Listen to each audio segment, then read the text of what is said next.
Hello, my name is Drew, and I'm the Aspiring Master, and here are the 5 things you need to know about fear. Let's get to it.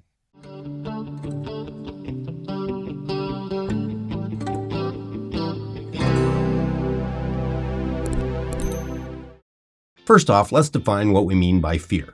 Merriam-Webster defines fear as fear, an unpleasant, often strong emotion caused by anticipation or awareness of danger. This is a great definition, so now that we know what we're talking about, let's get to the 5 things, shall we? Number 5, fear is the root negative emotion.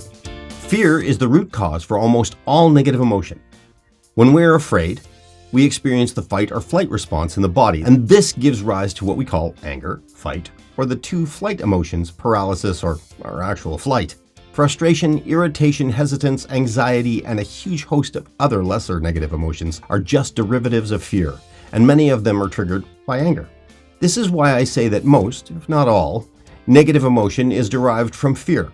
Anger is the fight response in fear that comes about by the chemicals in the body that are triggered by a sense of danger. Number 4, fear can be imagined. All of you, I'm sure, have heard the term false evidence appearing real as an acronym for fear. What this acronym means is that we can make up things to be afraid of with our own imagination that do not physically or emotionally exist. This is illustrated with great success when we find ourselves checking all of our closets and our bedrooms before we go to sleep after we've watched a horror movie. This same thing happens to us every day, even without us knowing it. Many of the fears that we have today are not evidence-driven fears, like we can see a lion close by or we're literally standing at the edge of a cliff, but are imagination-driven fears that are made up of either past trauma or an overactive mind coupled with our imagination. Number 3, imagined fear is real fear. Despite the fact that we can imagine fears that are truly not real, these imagined fears can feel real. Our bodies produce chemicals when we are afraid that will make us hyper-aware and ready for action no matter what the source of the fear, physical or imagined. This means that even if we imagine something that makes us afraid, our body still does what it's supposed to do when it's in danger. So, imagining something bad happening causes a similar or even the same reaction as if that bad thing is physically happening to us, even though it's not. Number 2, you can be manipulated by others playing on your fears.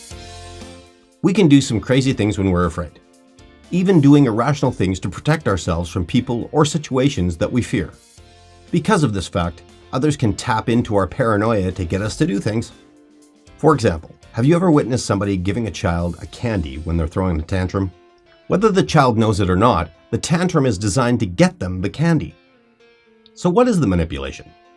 The anger triggers a fear response in the parent. Now, the fear could be anything from being embarrassed in front of strangers to the fear of the child hurting themselves or others. So, in order to get the tantrum to stop, many parents will give in and give the child what they want. This is the same manipulations that adults place on other adults. For instance, when you don't bring up a point with someone for fear of a bad reaction, or if someone gets angry all the time to stop others from bugging them at all. This is not all, however, as advertisers use our imagined fears to get us to buy their products all the time. In a life or death situation, this water bottle could save your life. And number 1, prolonged or frequent fears can literally kill you.